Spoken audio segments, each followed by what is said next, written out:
সেদ্ধ করা মটরশুঁটি, সামান্য আদা, 3টে কাঁচা লঙ্কা, একদম স্মুথ একটা পেস্ট বানিয়ে নিলাম। সর্ষে তেলে সামান্য হিং, গুঁড়ো হলুদ দিয়ে পেস্ট করে রাখা মটরশুঁটিগুলো দিয়ে দিলাম। স্বাদ অনুযায়ী নুন, স্বাদ অনুযায়ী চিনি দিয়ে কিছুক্ষণ চাপা দিয়ে রাখবো।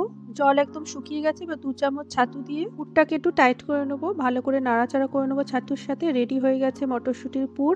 ঠিক এতটা নরম হবে, ঠান্ডা হয়ে গেলে আর একটু টাইট হয়ে যাবে।